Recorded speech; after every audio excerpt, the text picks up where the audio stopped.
So now I'm on a hideous, like literally the worst thing in the world, vodka soda. And it is your collective idea of hell because it's all you can taste is the alcohol. Yeah. It's literally just like It's You not can bad. smell of it. You need more lime in it. Vodka no, soda. it's sweet Lime. calories. No Bullshit. There's no calories in a fucking lime. You're You not get getting a fat off dozen of fucking limes. lime. fruits. No. Fruit's really bad for you. You shouldn't have too much fruit. Like it just rots your teeth and full of sugar. Put some fucking lime juice in there. You'll like it. Put some lime. Do you think your trainer would get that pissed off if he finds out that with your vodka soda you had a slice of lime? I think he probably The whole I day think he fucking down the drain. God damn it, What am I Milo. wasting my time for with you?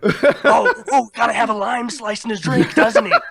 Gay guy needs a lime in his drink. Like, if you guys were my trainer, I would never work out. I've actually got a really sweet young guy who's like very encouraging, and he's got this lovely way of sort of semi-scolding me, but like not in a nasty way, because I don't respond well to like.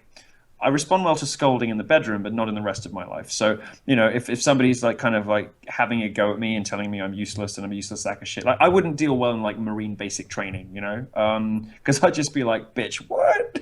You know, like If the guy's gonna call you a cocksucker, you want him to mean it. no, it's like, no, you shut. You know, like I have a naturally contrarian disposition, so I wouldn't deal well with that.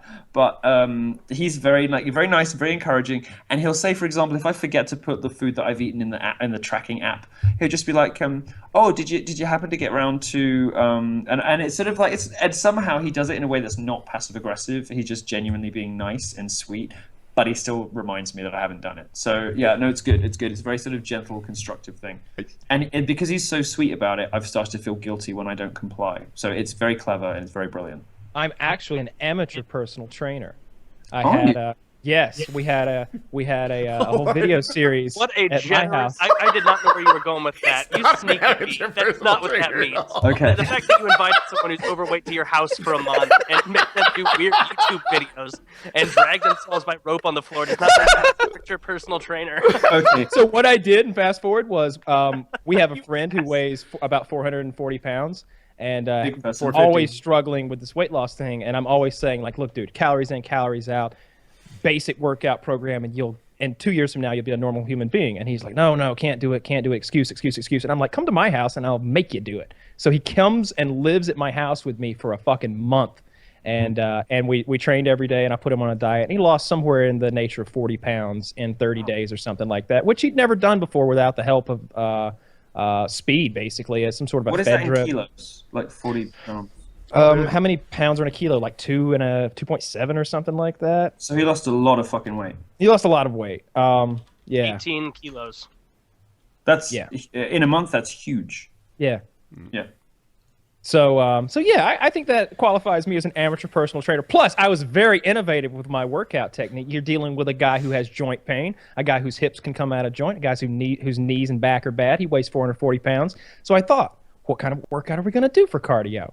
So I had him sit on the floor, and he's got a rope in his hands, and that rope is attached to my friend, who's also on the floor, and my friend's name is Jeremy, and I called this workout Jeremy Pulls. He has to pull the rope and drag my friend across the floor, so he's just sitting there, just Good. That's good. Yeah. That's good. And so, presumably, to support rather than humiliate, you documented this on film.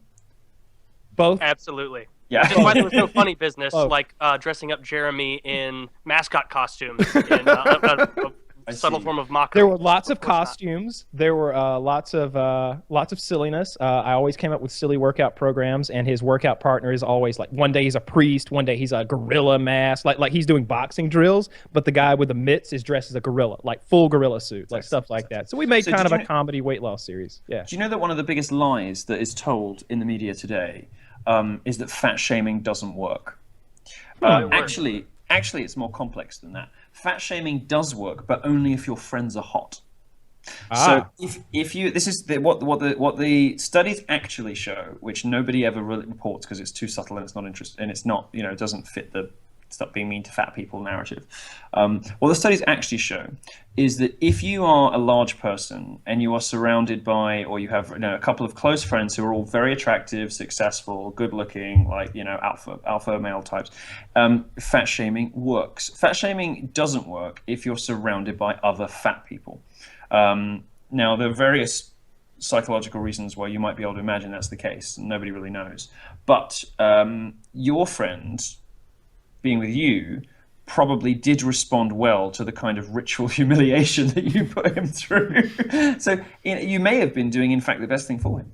Well, it's 2 years down the road, and he's up to 450 right about now. So, I did the best I could. Short term, you were a great trainer. Absolutely, I thought so. That was a great time. And you did do some remodeling for your facilities, and so technically, I guess you are. But he wasn't going to fit in my shower, so we installed a very large shower so that he could live in. No. You actually installed a shower for him? Yeah. It was a really nice, very kind act. That's a lovely thing to do, aside from the public ritual humiliation. See, and you have, about that, I produced the video. I was the camera. I'm the voice behind the camera. I'm holding the camera. I edited the videos. I mixed the videos. I gave him pointers on what to do for the videos. Then I gave them to him to upload on his channel so that he could take all the monetary gain. I see. So you're the victim, really, in all this. I'm certainly not a victim, but I was. Yeah. So all right, Straight white guy. This circles back around to Milo's whole thing from the beginning. I felt what I did there was everything selfless. comes back to my what do they call it in science? A grand unifying theory. My grand unifying theory is all about victimhood. Yeah, I felt like what I did there was kind of selfless, but I wanted to help him. And I feel like you have a similar definition of altruism to me. And I'm barking at people for being disgusting fat hogs because I've read somewhere that fat shaming actually does work, and I'm feeling like I'm a good person. I get you. Well, we do. You have to be we do tons to of fat shaming. Yeah, self-shaming is the most important kind of like. Well, darling, I'm you Catholic. know that do it feeling every day. that like you have to be fat shaming yourself every day. As long every day. I shame pounds. myself all day, every day. The problem I've got is I've got a perverse set of incentives to get healthy because the kind of guys I go for quite like the big booty. So, and Squats and Kegels. Yeah. So, because I was a horse rider from a young age, like even though I'm big round the back, it's very firm and muscly, and they really like that. So I don't really have much of an incentive to like get rid of it. So I've had to really force myself into like believing that I need to get in better shape. I find that I feel like fat shaming works. I've had people watch my videos and be like, he looks like he's getting fat, and I'm like, looks like I am getting fat. All right, God damn it. All right, time to do some sit-ups and not eat for a month now. When I go on crash diets, like I cut my calories down to like 400 a day, 600 a day, and I'll do shitloads of cardio. So you're like a binger, basically. You just I can lose a lot of weight really, really quickly. In a month, if I want to, I can drop a pound a day, like no problem. And like fat, not water. Like over the course of a month, I'll drop a shitload of weight. I routinely drop 15 pounds in like 3-week periods. Like it takes a huge amount of discipline to. The thing for me is it's not so much the exercise, because once you're actually doing it, it's kind of fun and your endorphins start going, and like you're kind of like, no, I don't want to stop. It's great, but it's the not eating that I'm a Mediterranean. I'm Greek, so we have a culture of just stuffing our faces all day and all night. And, I stay away from. I don't eat meals with like my friends or family anymore. All my meals at that point have to be by myself. And what I'll usually do, because I'll get fast food, but I'll go to a place that has like grilled chicken sandwiches, and I'll literally buy 3 grilled chicken sandwiches and throw the bread and everything away, and just I'm driving down the road eating grilled chicken breast. Mm-hmm. When I go on a diet, because I hate diets and I love eating, so I want to get as much done in a small period as possible. You fluctuate so wildly between all of it, though, because you'll even text me with just some nasty health thing you're eating once in a while, where it's like, hey, here's my daily 75-calorie tiny little green shake. And it's like, all right, well, I guess Kyle's another kick. And then you'll send me a weird buffet of Taco Bell like 4 days later, 60,000 calories. So you're kind of like Oprah in that respect. I don't get that fat. My cutoff weight is about 187. When I get to there, it's time to lose, and I'm happy when I'll usually drop about 10 pounds to like 177, 178, and then I'll eat like a pig again for another month or two. I eat enormous amounts of food when I'm not on a diet. I eat 4,000 or 5,000 calories a day, in big meals usually. I'll go to Taco Bell and get $20 worth of tacos I and love burritos. Taco Bell so much. Yeah, we have 3 in this country. We have 3 Taco Bells in all of England, and only 2 of them within driving distance. But I have done pilgrimages to all 3 of them. I have, like, I've got a Saturday, and I'm like, I have nothing really to do today. I'm going to drive to Taco Bell, and it can take 3 hours, for like 20 minutes of, oh god. That's some real commitment, since they only really technically have 5 ingredients. There is, I know, right? I could do it at home, but there is a store. It's a shopping center. It's a mall, and they have Taco Bell on the top floor, and on the way out, on the way to the car park, there's a Cinnabon. So it's like you start off with like a few nuggets from McDonald's, and then you go up to Taco Bell, and you just like everyone has their own little Taco Bell routine. Like everyone has their own kind of like combination of shit they like. So I have my own combination that I know that I like now.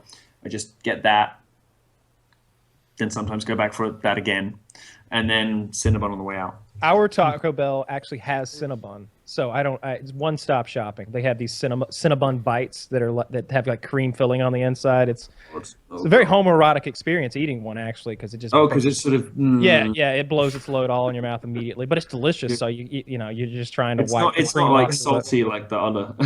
No, it's just delicious, just absolutely Salt delicious. and sugar are good together. You do learn to like it. Eventually.